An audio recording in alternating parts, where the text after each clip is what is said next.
going on? What's going on? It's your boy Ikon. And once again, we're here on 910 Sports TV. First and foremost, I want to thank God for this opportunity because without him, there's no us. You know what I'm saying? Next, I want to introduce my man to the right of me, the coach himself, the best coach up in the East Coast, up and down the line, Coach Lamont T. Goins. What's Hey, going well, on, listen, brother? man, you keep hyping it up like that. The NBA may be calling before the show's over with in case somebody slips up. But no, Hey, just happy. Hey, just happy to be back with you, brothers, again for another special night, and just with a fantastic guest, and just grateful, man. It's just been a great last couple of days, so I'm ready to rock and roll. hey, I just want to be the professional water boys. I heard the professional water boys get paid good money. Oh, we can take care of you. We'll take care of you. And then I got my other right hand man, Dallas got Cowboys' biggest fan in the house. You know what I'm saying? Your baby mama favorite host, Jacob the Great. What's going on, brother? Man, I'm good, man. Happy Saturday, everybody, man. I've been on a mission today, man. I've been doing some plumbing work for most of the day, man. So up on the sink and stuff, trying to get these water leaks to stop, man. So I've been doing something that I hate doing, but I know how to do it. That's all I can tell you. Don't tell me out there, Jacob, getting your bookman on. Yeah, man. Yeah, man. Yeah, yeah, yeah. But I can't stand doing it though. I tell you that, boy. That's what's up. So go ahead and introduce this brother we have here, this great coach. So we can go ahead and get this interview cracking. Man, none other than the great man, Coach Trey Woodberry. Welcome to the show. Good to hear from you. Yes, sir. Yes, sir. So before we get started, who is Coach Trey Woodberry? Man, I've been around for about 32 years. Been all over the place a little bit. All from Dillon County, so you probably know the first person I started working for was a man named Bill Pate from Lakeview. That was my first man I worked for, and then I worked for Dean Boyd for a long time, and then went out on my own and became a head coach at McBee in my late 20s. Was there for a few years, and then I left there and was at West Florence, and that's where most people know me from is West Florence. I was there in Florence one for about 15 years, and then last few years I've been at Hannah-Pamplico. I'm coaching baseball and football and AD. Okay. So man, like, what what pushed you into the coaching, and why I, was it so important for you to get into the coaching? I guess my high school coaches. I played at South Florence High School back in the late '80s, and my high school coaches made a big impact on me. And I just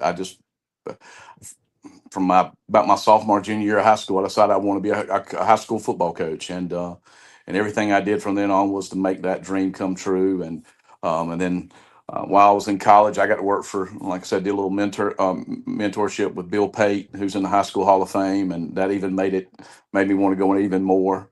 And then he taught Dean Boyd to hire me. Dean Boyd had played for him in high school, and he taught Dean Boyd to hire me, and that got me, really into it, and just I just like the big thing is I just like to be around kids. That's the biggest thing. If you're in it for anything else, you're in it for the wrong reasons. That's what we're here for, is for the kids, and I just love being around the kids. Matter of fact, I just turned the job down earlier this week. They wanted me to be an AD, and I'm a coach, and they wouldn't gonna let me coach. I was just gonna be an AD, and I just love reading around the players and teaching them the game of football or baseball, whatever I'm coaching at the time, and that's what it's all about. Okay, so from your perspective, when you first started coaching up until now, how has the dynamic of coaching changed? It's changed a lot. I mean, it really has. I tell people say, I think it was South Carolina's basketball coach a few years ago, said kids haven't changed. I, I don't know about that. Kids have changed, but it's not the kids' fault. Society has changed. Our parents have changed. Um, the way we do things have changed. That's caused them to change. But kids still want discipline. Kids still want to be taught. Kids still want to be successful. Kids like to compete. Kids all that stuff's still the same. It's just the way we coach, we've had to change, and you just have to monitor and adjust. Is the old teaching term we used to have, but kids are there's so much for kids now to do, and so it's harder to get them out for sports. Um, the other thing is the kids. Social media has changed kids. And the way we do things college wise have changed kids as well too. Back in the day we didn't play for scholarships. You played for you play for the love of the game. Now a lot of kids play for scholarships and play for other reasons. But it definitely has changed, and us as coaches have had to change too. I mean, concussions have changed football. The way we practice has changed footballs. We don't do the two a days anymore. We don't go as long anymore. We don't practice in pads as long. Sports have changed as a whole, but football has probably taken the biggest change of any of the sports through the last 10 years. Well, I'm glad you said about them tour days because I remember them tour days practices, and I just like to say I feel like we was built different growing up as kids because we did them 2 days practices, man, and stood on top of it. So, and now kids really say it's too hot, but I was brought up by a dad. He said this what he told me when I said it was too hot. We was out there working. He said heat wasn't made for man. Man was made for heat. Get back to work. Yeah, that's true. You know, I grew up in a time when some of your elementary schools were not even air conditioned. And our gyms were never air conditioned. So now everything's air conditioned, and we kids stay inside a lot more. That's why it's so key about summer workouts because they get acclimated to the heat. I mean, we had, I think, a lot of the issues with kids with sicknesses and stuff because they're just not used to the heat. It's not that we work them any harder because I think we work them less, but they're just not used to the heat. And I don't think it's hotter than it was when we were growing up. It's just kids are just used to air conditioning more, and I hate to say that, but I think that's the truth. Yeah. All I can say is we was outside playing some of everything: football, basketball, stickball, handball, kickball, whatever. And my grand used to say, "Don't come in the house like that. Drink out there, speak it." And That's you know she exactly when right. she said drink, drink out there, speak it. So I mean, Exactly right. I just think kids is they like you said they're not used to the heat. So, Coach Goin, Mhm. man, I see you in the drop back, and man, you don't know if you want to do a 47 suite or 40 dive pass. So it's on you, Coach Goin. Well, I appreciate it, man. So again, just coach, we just want to appreciate you and just thank you for all your dedication to all of the student athletes that you coached over the years. And a lot of times people don't realize the time and the effort and everything that goes into to make a program go. And just from again, my career was not as long as yours, and did not rack up as many wins. But I do recognize that and certainly appreciate you being with us tonight. So here's where I want to go. Jacob was just talking about, kids nowadays and, staying inside and think about it. Well, I'll say this. I remember as a kid, we had to get up and get out of the house. We just, they wouldn't allow us just to lay around in the house, right? Get them, go That's outside. So you had to get up and go outside. But my question is this, as it relates to the NIL and you have seniors that have that of the ability, to play at the different levels, whether it's one, two, or three. How has that hurt? I use the word hurt. How has the NIL hurt the number one high school folks that are coming out? Have you seen an impact across the board? Yeah, we've had.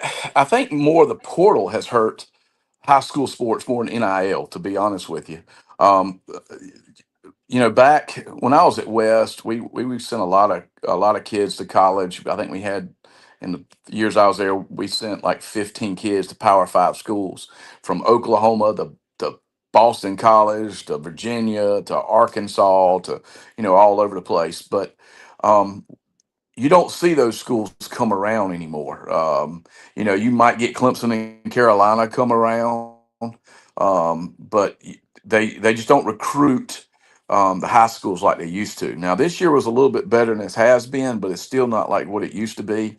Most of these schools, especially the 1AAs and the D2s, they're waiting for the portal to open up to see what those kids that will enter and they can pick up that have so much experience. And I don't blame them in some ways. I mean, if you're an 18-year-old kid coming out of high school, or you're a 21-year-old kid that's, been on the practice squad at Alabama, you're going to be still, even though you're on the practice squad, you're going to be better off than that 18-year-old kid coming out of high school. Now, you're not going to have them as long, but they will be prepared for the college practice and the workouts and the, open off season and all that stuff more. But the portals hurt us more than the NIL. The NIL, that's something that, that's usually dealt with the parents most of the time, and the players with the colleges.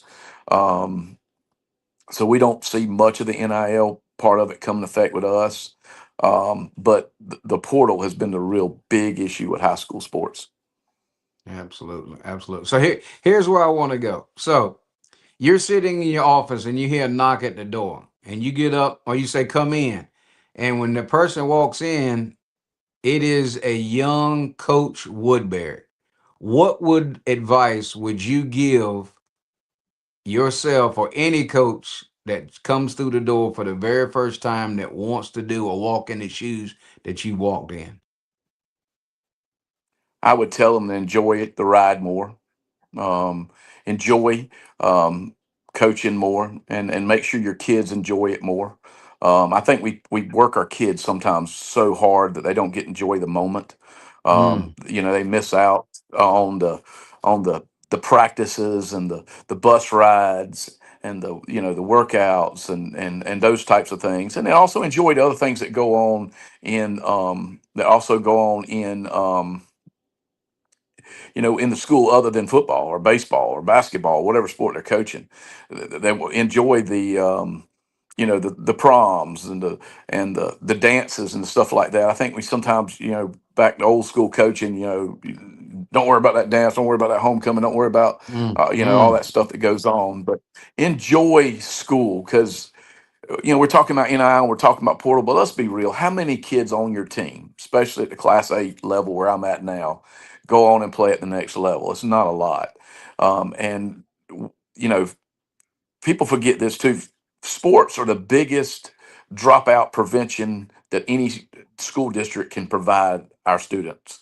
A lot of our kids would drop out of school if it wasn't for sports, and most of them are Mm. not going to go play college. They're not.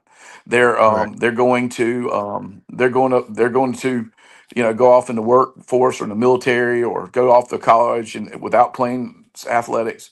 So enjoy just being a part of that team. Enjoy being a part of that school and that high school atmosphere, because that's going to be the best times of these kids' lives. Y'all know, most of y'all would probably go back tomorrow if you could back to high school. Shoo. And when we're getting into coaching, we're worrying about climbing the ladder. Getting that head coaching job, or getting that offense coordinator job, or getting that next big job at the higher level, or whatever. We're not. We forget about the kids, and coming through this last chapter of my career, I think that's one of the things that I've done a lot better job of, is making sure these kids are are enjoying their high school careers and as a whole, but also enjoying playing those sports as well too. Wow, that was well said. I certainly appreciate it. So I'm getting ready to kick it over there over to Ikon, because I see he got his jersey on. He might have his foot on the gas pedal, but I think he's behind the 3-point line. So toss that thing up and see what your percentage is. Well, before we continue on, everybody subscribe to 910 SNE at YouTube. Now, Coach, I'm glad you on here, because me and I'm the youngest out of these three, so I'm like the annoying little brother sometime when it comes to the three. Mhm. So me and Jacob, we debate a lot about this, and I'm glad you said something of your 32 years of experience. And I tell Jacob, I said, Jacob, we too hard on this era when it comes to the way they play the game, the way they look at the game, the way it is, because like you said, Coach, it's not all their fault. It's the rules Mhm. around them who change. So all you're going to do is you're Mhm. going to basically play or practice or whatever how you taught to play and practice. See, back in the 80s and Absolutely. 90s, we was taught to do two-a-days. We was taught to practice a certain way, play the game a certain way. And see, I heard Jay Will, I know y'all know Jay Will, that's on ESPN. He actually walked off the set because I forgot who on the set said it. They said if Thunder wins the championship, it's the worst thing for the NBA because the young AAU players are going to mimic them when it comes to flopping and doing all that because they're getting all these flopping calls and they're going to do all those theatrical things to get those calls. So basically, I just wanted to say that because I'm glad that you said what you said because I said, Jacob, it's not the kids' fault. Some of this fall on us. We It is created this exactly right. monster. They We didn't. They changed the just going kids. off of what they was taught to do. You know what I'm saying? And some of Absolutely. these parents, when they, I guess because of, and not to get too deep into it, but some of these parents, they didn't like the way their parents raised them when, like you said, they're going outside playing all day. The discipline that we was taught. Some of the parents like, no, I'm not gonna treat my kids the same way. So then you get softer parents that you end up having what you would call softer kids, but it's not necessarily the kid's fault. But anyway, No, I it's just not want to their throw that fault. out. So you can rebuttal or whatever, respond to that, and then we'll move on to the next question. No, it's not the kids' fault. Kids are the same in a lot of ways, but they're a lot different in a lot of ways. And like I said, it's because of the culture. It's because social media. It's because of parents. It's because of all of them. I mean, when we grew up, we didn't have travel ball. We played rec ball, and it brought us together. And like I said, we during the summer, we probably most of us stayed with our grandmamas, or we stayed at home by ourselves, or whatever. And then we were told to go out and play, and don't come back in this house. You know until the lights come on. I mean, that's the way I grew up. And you were playing baseball in the yard, football in the yard, basketball in the yard. I remember beating up my neighbors because they didn't want to play today, or something. And that's how we grew up. Oh, you were But that guy. yeah, I mean, so we were gonna play sports, and it's amazing now that you go into somewhere and I talk a kid to come out from the basketball team or the baseball team to come play football, and they can't catch a football, but they're really good athletes at those other sports, but they've never played anything else but that sport. And that's what I tell parents all the time. That's one reason when I came back to small school, I wasn't going to be at the small school very long. I thought I'd get back up to 4A or 5A, but I fell in love with it again because it's back. It's almost like it was back in the 70s, 80s, and in the early 90s. These kids play everything, so they're by playing football it makes them a better baseball player. Playing football makes them a better basketball player. By running back makes them a better football player. We get that. We got kids that all they do is learn how to or how to hit a curveball, and they don't worry about changing direction or jumping or all that stuff that you take an athlete. We're not being athletes anymore. We're about being basketball players, player or baseball player, because they specialize so much now, and it's just sad to see that. Because back when I was growing up, you try to play as many sports as you can, and we don't have that anymore. Okay, hey, it's funny. I'm gonna tell y'all this quick story. When he said about he was the kid that would bully the other kids, you know what I'm saying, or whatever, when they didn't want to play. So back in North Carolina, you would know this, coach. The white boys or whatever in the city, they wasn't really known as being fighters. They were the pretty boys. They come from a lot of them come from rich families, so they wasn't the ones that you was known to. If you was gonna get into a scuffle, it wouldn't be them. You know what I'm Right. saying? Hey, he fell off, but hopefully he'll come back. You wouldn't be known to get into it with them. So we had this one guy, I forgot his name. But I remember this. I used to stay in the Holland Apartments. You know about that, coach. I used to stay in the Holland Apartments. And Oh yeah. coach, I was just telling them real quick when you were saying that you was like the little bully where other kids didn't want to play, you'll beat them up. I said so. I had this one. So back in North Carolina, me and Coach Goins from the same city, and where we come from, most of the white kids they weren't known for fighters. They were the pretty boys, come from rich, good families. So they really wasn't known for that. But we had this one white kid. he would come in the neighborhood. I can't remember his name, and we'd be out there playing, and he was just like one of those bullies that you would. Y'all remember the movie The Outsiders? He was like one of them type of bullies. You know what I'm saying? Like he was like the white Debo. Like it was like, bro, we came around, we looking at him, man, why he come over here? Cause he just gonna cause havoc. So when Coach Woodberry said that, I'm like, okay, it took me back, to the, what I mean, almost damn they gave me PTSD thinking about it. You know what I'm saying? But anyway, coach, so what's the difference between, like, you was a coach, AD. So what's the biggest adjustment when you go from being, okay, I'm over the players to I'm over the whole program and I'm the man? What's the difference and what's the pressure of that? Well, the biggest thing, is I feel like I have to be a mentor to those other coaches. Not only Hmm. do I have to model what I want them to be, but I also have got to make sure if they, if they're not doing something, that I have to, be able to bring them in and talk to them and get them to understand.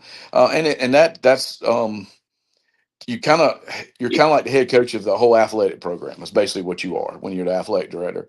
The other thing is the paperwork. As you know, we talk about how sports have changed. Well, not only those lawyers have lawyered up to make sports change, they've lawyered up to make paperwork changed. So being the athletic director, you've got tons of paperwork that you have to do. And those parents and those fans that we talk about have changed the way we have to worry about games as well too. We have to have more security. We have to have more thing. We have to go through metal detectors. We have to have clear bags, stuff that we never would have thought back when we were growing up, but we'd have to have at a high school sporting event. So athletic director it's totally changed since I first started with athletic director back in 2000.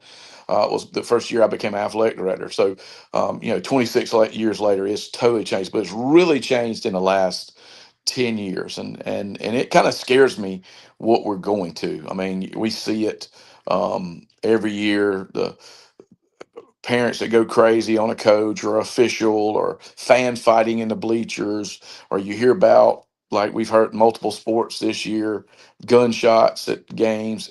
That's the stuff that scares me with high school sports, and being an athletic director.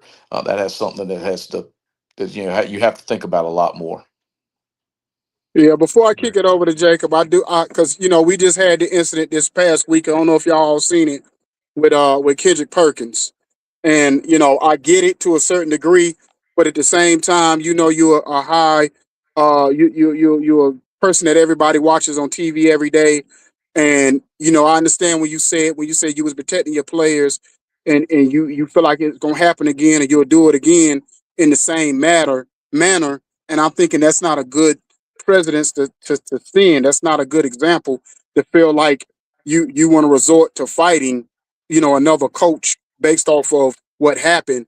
Yeah, the players was wrong, and the other coach was wrong for what he said. But at the same time, if this is your league, then you have to be the one to be bigger than everybody Mhm. else. That'd be like Roger Cadell or Adam Silver out there wanting to fight. You know what I'm saying? Because of their league, and they feel like that's the first thing they want to resort to is grabbing somebody because something went wrong on the court of the field. But go ahead, Jacob. Okay, so coach, I'm definitely glad you're here. So we're gonna we're gonna take it back to the high school sports and talk about zoning and players being able to transfer nowadays, and they are now talking about high school NIL deals. So I just had a conversation with a referee that referees all over South Carolina, and we was talking about the zoning in high school sports and how high school players are transferring, and it makes no sense because when we played, transferring in high school was nada. Unless people know your parents had moved out the state, this has been your address all through your school records. So Right. so man, what? No, that ain't gonna happen. That ain't gonna happen, coach. So what do you think about you know how some high schools are trying to do what the collegiate sports do, and a lot of people feel like they're not letting players be high school students. They're actually letting players grow up too fast in sports. Well, it goes back to what I was talking about before. A couple things I was talking about. Number one, coaches coaches are put under so much pressure to win Mm. that they're going to do whatever they can to win. And you got to remember, yeah, we want to win in high school sports, but what are we truly here for? We're here for keep kids from quitting school. We're here to get kids to make better grades. We're here to make kids become better human beings and better citizens. Learn discipline and learn commitment and hard work and all the things that sports are truly for. And I think as coaches, especially these younger coaches, we're getting away from it. You know, that's the stuff that we're getting away from, and that's causing some of it. The other thing that's causing is we're putting a lot of money in facilities. And Mm. when these superintendents are putting money in facilities, they want a winning product. So I think that's caused some of it.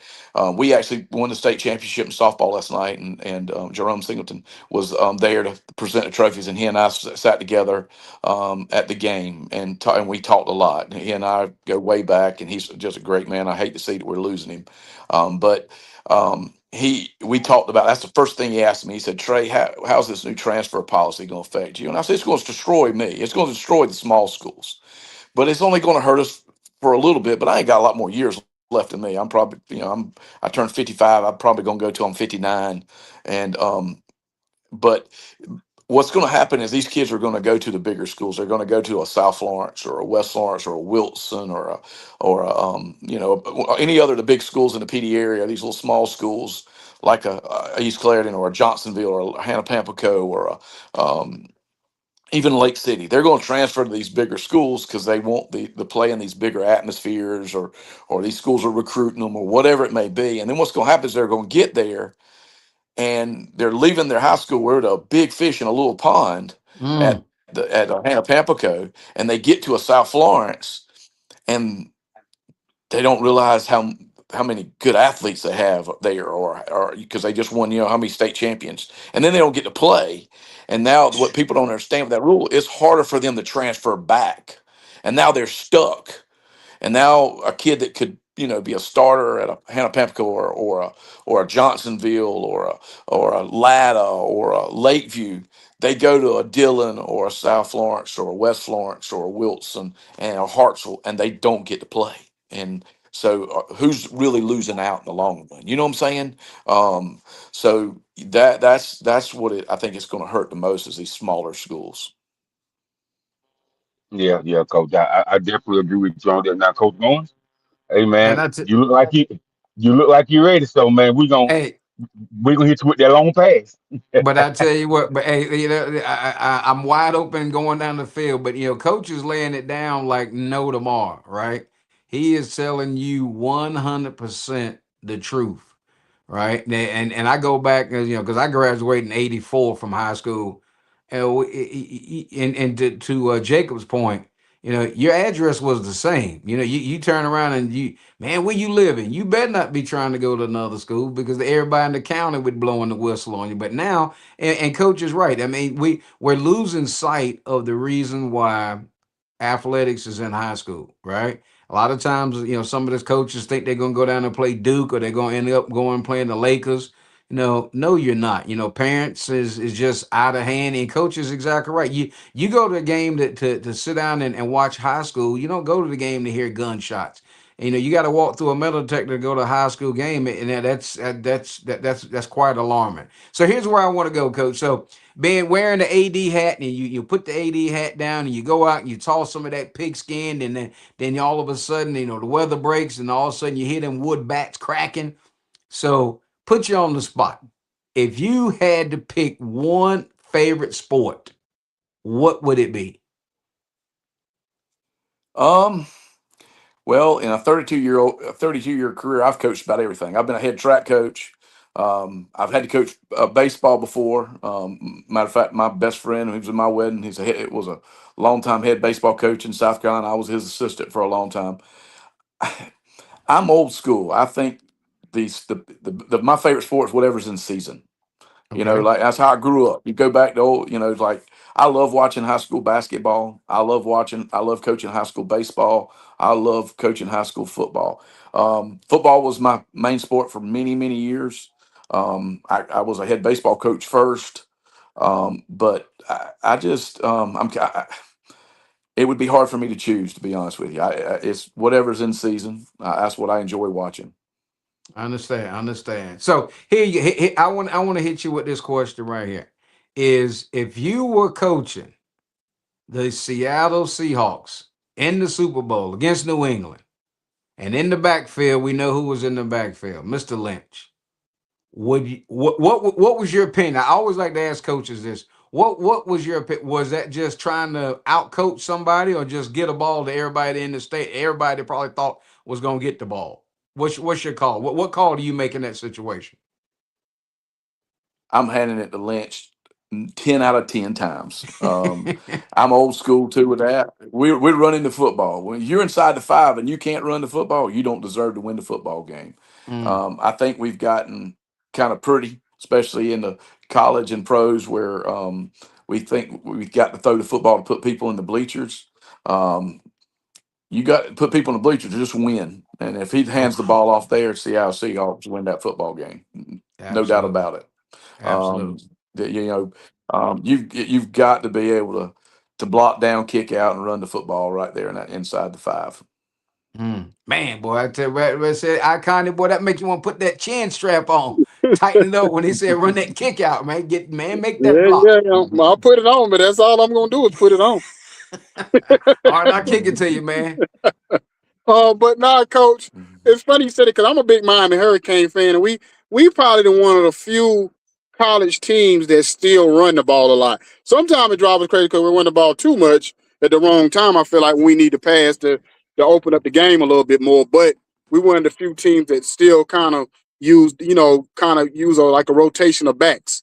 You know what I mean? If y'all kind of follow the Canes, Mhm. we always have probably like a three back rotation. So that's one thing I'll say about us. But so coach, let me say this. So you coach baseball a little bit. Let me ask you something about the baseball thing, climate. What do you see that we need to do, especially groom the kids in middle school, high school, on up, to get back to the Mark McGuire's, the Dale Murphys, the Barry Bonds, the Ken Griffey's, meaning to get American-born player to be the face of the league again. Well, we got to get interest back in it. I mean, y'all, Major League Baseball wants to cover it up. I don't think many people Mm, watch it as much anymore. Baseball's one of those games that's hard to watch. I mean, it's 9 innings. It can get drawn out. It can, you got to really love the game of baseball. But the other thing that we're getting away from is travel ball is hurting baseball. And I'm gonna say it. mm, I'm probably gonna make a lot of absolutely. travel ball people mad, but we grew up, the old Sandlot movie. You played in the yard like they did in the movie, and then you played rec ball together, and then you played up way through, and then you went to high school and you played. Even if you were the football or basketball player, you still played baseball. Now everybody's specializing. Number one, travel ball. You played with kids from all over our area off a team instead of playing with your buddies, your brothers, and we just don't. And you don't learn the game anymore. You don't learn how to bunt people over or what to do in first and third situations or how to hit a hit and run or suicide squeeze. None of that stuff. Everybody just goes at the bat and hit. Nobody practices anymore because they just meet up on the weekends to play travel Mm. ball. And then and if you don't make the team, you just move to another one. Your dad starts another team so you can play.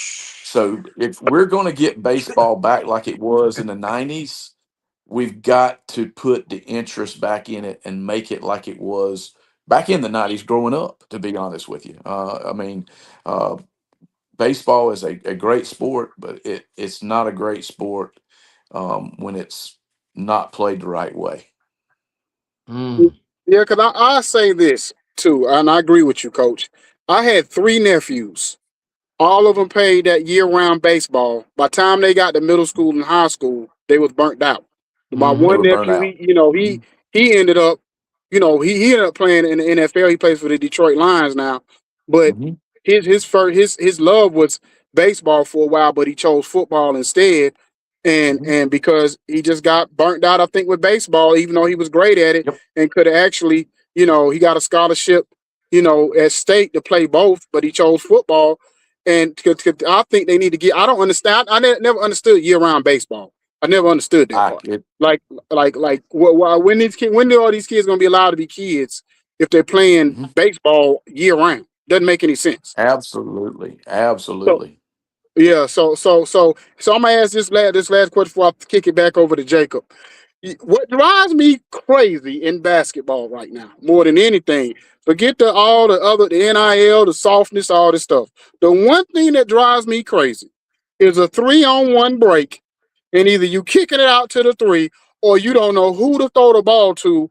Who your options. So, like, if you're in the middle of the court going down 3-on-1 break, you the quarterback. It's like being a quarterback who has options. I'm a running Hmm. play or a pass play. So whoever got that lead player, or let's just say you had LeBron on the left and you got doggone Cal Corver on the right. If I got LeBron on the left or Kobe or Jordan, I'm throwing it to the left because I know that's an easy dunk. Cal Corver, Hmm. yes, unless I need a three, I may throw it to him or Ray Allen or Hmm. somebody. So do they even teach doggone 3-on-1 breaks, 4-on-1 breaks anymore in practice? Because it drives I me crazy because they'll just totally mess it up. well, all I think basketball's gotten to the point where all we worry about now, because of social media, everybody wants to see the dunk or the 3-pointer. If you can't dunk, all you do and you go in and work. I'll tell you what drives me crazy with basketball is you got this kid that shoots 40% from the 3-point line, but he shoots 50% from the free throw line. I mean, how can you shoot 40% from the 3-point line and you can't shoot better than 50% from the free throw? Absolutely. Y'all know what I'm That's the talking that's about. the gospel. Uh-huh. That's exactly right. Uh-huh. Because all they want to do when they're working on their own is shoot threes, shoot threes, shoot threes, shoot threes, instead of shooting that free. I mean, how many basketball games have you seen, especially at the high school Mm, level, that was mm. lost because of missed free throws? I mean, think about it. Mm-hmm. So Mm-hmm. I think we're so worried about what we want to be able to do and what we want to post on social media, what mom and daddy want to post on Facebook, and the kids want to post on TikTok or Twitter, whatever that stuff's called now. That's what they're worried about doing and posting instead of what's worrying what's best for the kids. And here's the other thing: how many basketball goals you see in people's yards anymore? I Mm. mean, that you don't see them anymore. So they're too busy in the house playing video games Hmm. on on Xbox or all the different So they can shoot the things three. they have now to play them on. And that's what they do. That's what they do when they're playing that game, and they can shoot a three, even though it might not be the fundamentally sound thing to do in that situation. It's fine on that video game. So we're not playing it, we're not seeing it. So, I mean, that's just the way we've gone as a whole because of technology. Mm. But you That's know what's great. crazy? Real quick, Jacob, before you go, a couple of years ago, Armando Baycott in college, he played like a true big man. And he was gonna leave. People don't know this, but everybody got that extra year to stay in college if they wanted to, or go live their lives or try to go to the draft or whatever. So Emmanuel Baycott ended up getting that 5th year or whatever. I'm sorry, my bad, because thing always happens. I'm sorry. So Armando Baycott got that 5th year.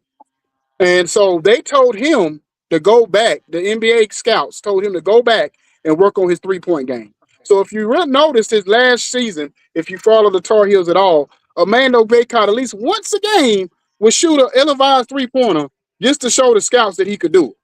And I'm like, so once again, we get to that thing of the people around these players or basically giving them bad habits to pick up. Mhm. But go ahead, Jacob.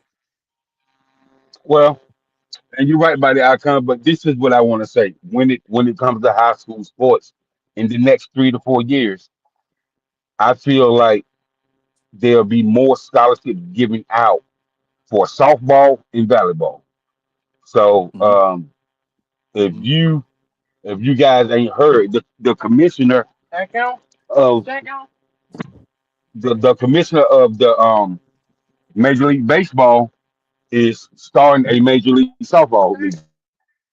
Mm, Mm. Okay. Yeah, I think I heard about that. yeah. Yeah, That and volleyball is having these big professional leagues overseas since we don't have a professional major league volleyball league in the U.S. So a lot of these girls are going overseas to play volleyball. So, but in high school sports, that's the softball, the girls flag football, and the volleyball are is on the radar to get a lot more scholarships because when we was growing up, you didn't really hear about a lot of volleyball players getting scholarships, maybe one or two. But now you hear about three, four, maybe even some five girls on the team getting scholarships in volleyball, and you hear at least about six or seven get scholarships in softball. So, coach, is it like that down your way too? Is it on the rise? Yeah, well, our softball team's won two of the last four state championships in Class A wow. softball, and Wow. we've had two girls this year, three girls this year. Two of them signed Division I scholarships, and Excellent. yeah, softball's growing like crazy, and our volleyball team is growing like crazy. Our numbers are growing like crazy as well too. They just started a big travel volleyball league too as well, but but what when you talk about the NIL and all that other stuff too, what people don't realize is you got to go back to Title IX.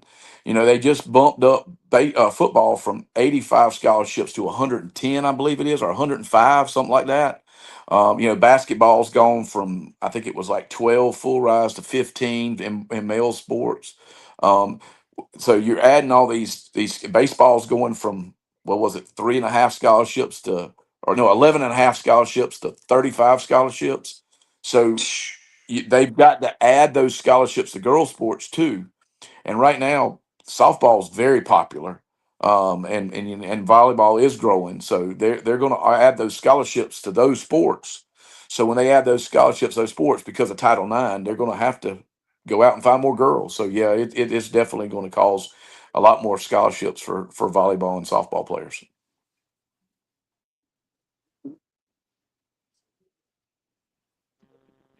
All right, I can. That's all I got, my brother. Thank you, coach. Okay. You got anything else, Coach Mhm. Goins? Yeah, I just gonna say about that basketball. You think about this. You can take a rack of basketballs, roll it in the gym, and I'm talking kids anywhere from 10 to 13 years old, and put the rack at half court, and every kid that runs to that rack and picks that ball up, where you think they're gonna stop? At that 3 point line. You don't Yeah, ever see sorry, you don't sure are. ever you don't ever see them. You don't Mhm. ever see a kid get it, go to free throw line. You ever see a kid get it and go Mhm. make a layup, pull up a No. little. They stop at that three. Because listen, I coach youth sports probably Mhm.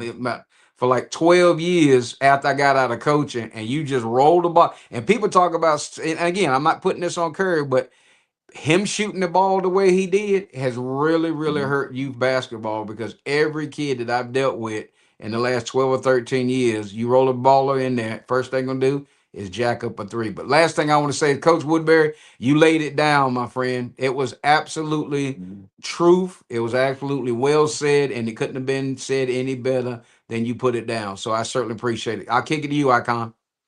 Well, I'm gonna say this before we get out of here. I got on this SGA jersey not because I'm a Thunder fan, but I like SGA game other than the theatrical flopping he does sometime. But I'm looking. he's not the most athletic, so he has sometimes I think he has to do what he got to do.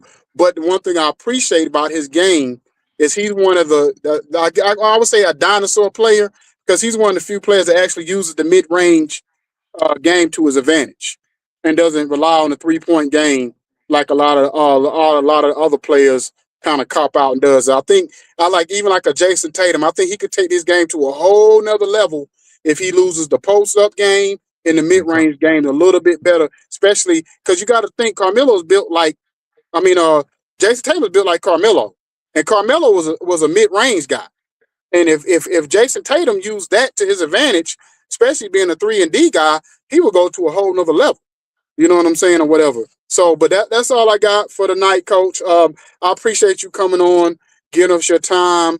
and your Absolutely. expertise, because it's always good to hear coaches like yourself that got a tenure like you do in the game and been around for a long time, and you got knowledge in almost like you said in every sport.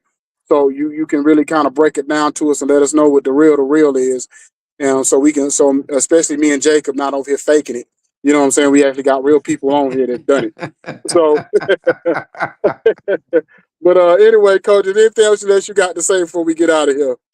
Well, I'll just say this, going back to the 3-point shots and how many times you see a mama or a daddy post on Facebook about their kids shooting a three. I mean, and how many Ooh. times you see them shooting a free throw, what they're going to post. So that, unfortunately, that's what our world's gone. What they're Yep. going to get likes on that Facebook post is what they're going to post. And free throws don't do that, so they're not going to work on that, unfortunately. But as we know, free throws win basketball games, as we talked about before. But I appreciate Absolutely. y'all having me on and appreciate letting me talk with y'all. It's been really fun. Enjoyed it. It was always great talking sports. And y'all do a great job, and I appreciate you. Yep. I Thank you, appreciate Coach. you, Coach, and good luck to you the rest of the season and your last 4 years. And I guess enjoy the ride, till you let it all go. You know what I mean? So, Yep. but God bless you and keep up the great work over there. Thank you. Yes, sir. Y'all have a good night. All right. Yeah. Peace.